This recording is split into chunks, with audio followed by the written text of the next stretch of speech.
Assalamualaikum warahmatullahi wabarakatuh. Alhamdulillah, syukurillah, wa la hawla wa la quwwata illa billah. Asyhadu an la ilaha illallah wahdahu la syarika lah. Asyhadu anna Muhammadan abduhu wa rasuluh. Allahumma shalli ala Muhammad wa ali Muhammad. Yang kami hormati Ibu Dr. Suryani MAG selaku dosen mata kuliah Takhrij Hadis dan teman-teman seperjuangan yang insyaallah dirahmati oleh Allah SWT. Baiklah, pada kesempatan kali ini kami dari kelompok 4 akan coba membuat video dari makalah kelompok 5, yaitu tentang takhrij hadis melalui tema. Mungkin kami dari kelompok 4, saya sendiri Tommy Afizal dan rekan saya saudara Abdul Aziz akan coba memaparkan atau memvideokan makalah dari kelompok 4. Yang pertama, sesuai dengan temanya, yaitu takhrij hadis melalui tema. Kita dahulukan dari pengertian takhrij hadis melalui tema. Metode takhrij hadis berdasarkan tema adalah pelacakan suatu hadis dengan cara mencari hadis berdasarkan tema hadis. Maka dari itu, untuk melakukan takhrij hadis dengan metode ini, maka terlebih dahulu disimpulkan tema dari suatu hadis yang akan dicari atau ditakhrijkan. Kemudian mencarinya melalui tema pada kitab-kitab yang akan disusun sebagai kamus untuk melacak hadis tersebut. Kitab atau kamus yang biasa digunakan untuk pelacakan hadis melalui tema ini adalah kitab Miftahunus As-Sunnah yang berisi daftar isi hadis yang disusun berdasarkan judul-judul pembahasan. Dengan demikian dapat dipahami bahwa takhrij hadis dengan metode ini sangat bergantung kepada pengenalan terhadap tema hadis. Kemudian kitab yang sering digunakan dalam mentakhrij hadis melalui tema ini, ada beberapa kitab yang digunakan dalam melacak hadis melalui tema. Di antaranya yang paling populer adalah menggunakan kitab Miftahunus As-Sunnah yang dikarang oleh A.J. Wensik, yang diterjemahkan ke dalam bahasa Arab dan pemeriksaannya oleh Muhammad Fuad Al-Baqi. Untuk setiap topik biasanya disertakan subtopik, dan untuk setiap subtopik dikemukakan data hadis dan kitab yang menjelaskannya. Kitab-kitab yang menjadi referensi kamus Miftah tersebut sebanyak 14 kitab, masing-masing diberi singkatan yang spesifik. Adapun beberapa di antaranya, yang pertama Sahih Bukhari, kemudian Sahih Muslim, Sahih Abu Dawud. Bismillahirrahmanirrahim. Assalamualaikum warahmatullahi wabarakatuh. Kenalkan, nama saya Abdul Aziz. Saya ingin menjelaskan atau cara mentakhrij hadis memulai tema. Nah, ini salah satu hadis yang kami dapatkan, yaitu awalu ma yuhasabu bihi abdu yaumal qiyamah as-shalat. Seperti yang tadi telah dijelaskan bahwasanya jika mentakhrij hadis menggunakan tema, maka harus menggunakan kamus yang mencarinya, kamus kitab untuk mencarinya, yaitu Miftah Kanuzi As-Sunnah. Nah, kitabnya kurang lebih seperti ini. Nah, ini kitab Miftah Kunuzi Sunnah. Nah, ini adalah metode takhrij hadis melalui tema. Nah, pada awal di kitab ini kita disuguhi dengan berbagai kode. Nah, diantaranya kodenya itu ada ba dan kho itu Sahih Bukhari, mim dan sin itu Sahih Muslim, ba dan dal itu Sunan Abu Dawud, dan seterusnya.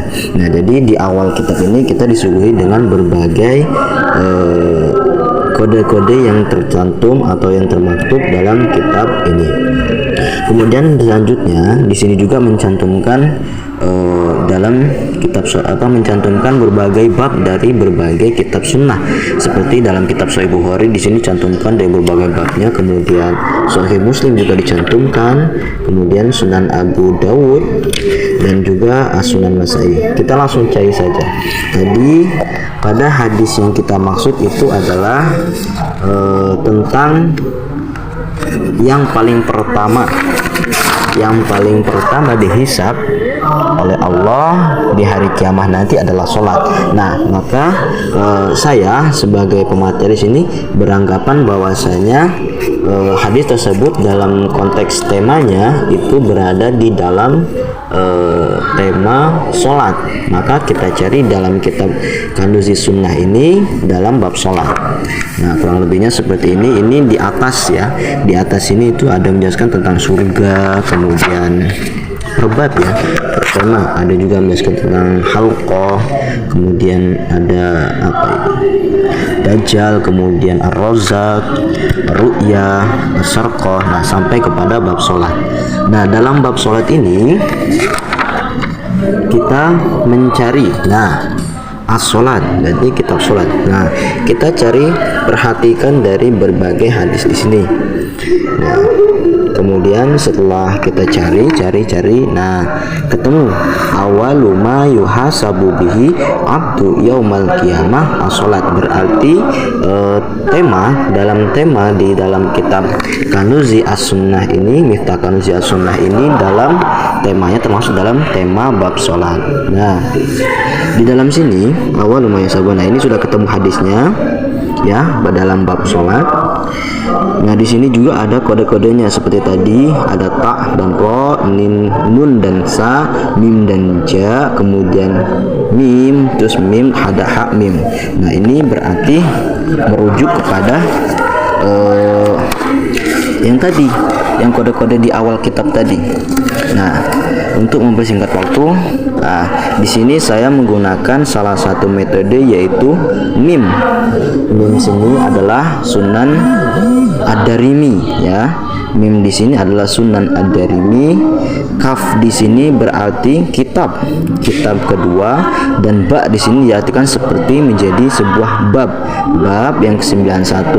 Nah, kemudian saya mencari kitab Sunan Ad-Darimi. Nah, kurang lebih seperti ini kitab Sunan Ad-Dariminya.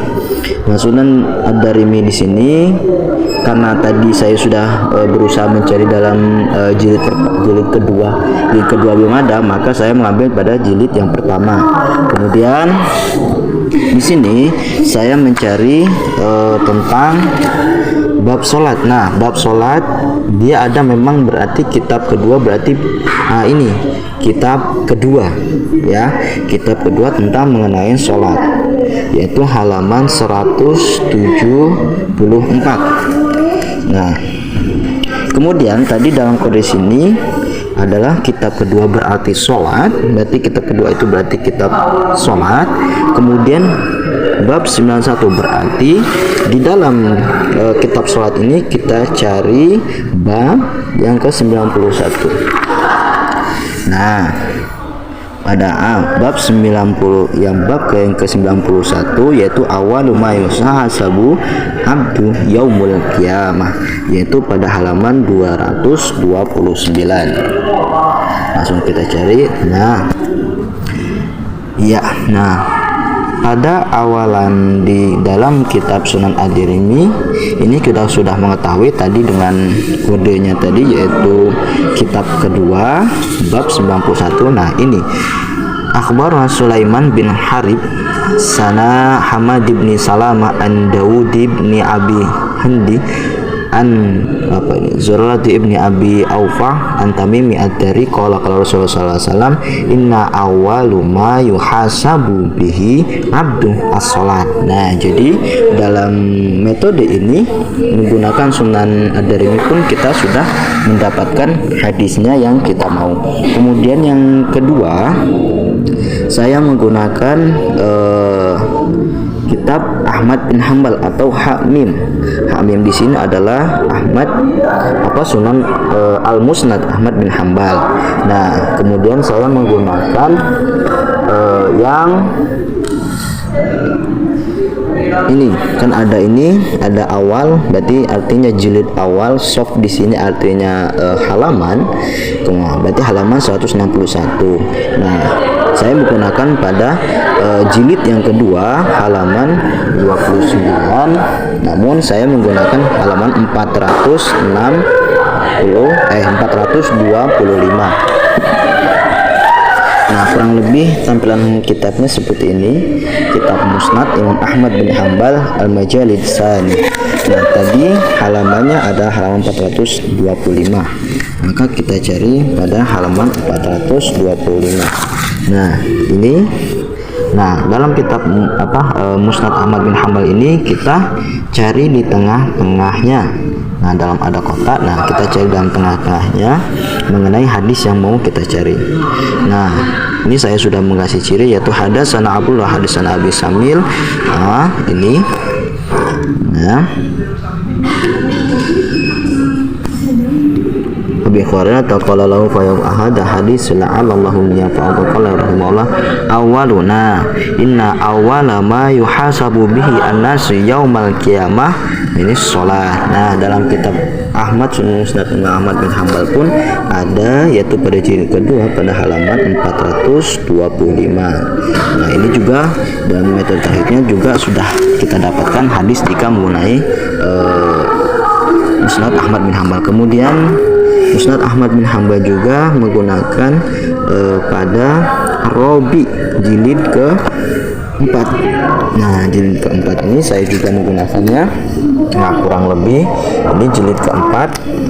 Di sini menggunakan halaman sofun 65, kemudian ada 103, kemudian ada juga jilid ke-5 halaman 72 dan halaman 377. Namun saya menggunakan yang jilid 4 di halaman 103. Nah, ini kurang lebih kitabnya.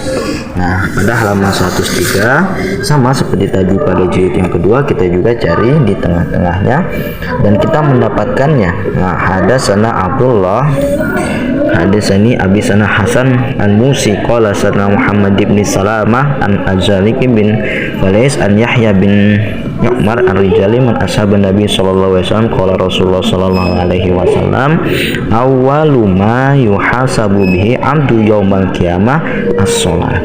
Maka kita sudah mendapatkan dari kitab-kitab yang tertera di dalam kitab Miftah Kanzul As-Sunnah yang menggunakan metode tema. Oke, cukup sekian. Kurang lebih saya mohon maaf. Wassalamualaikum warahmatullahi wabarakatuh.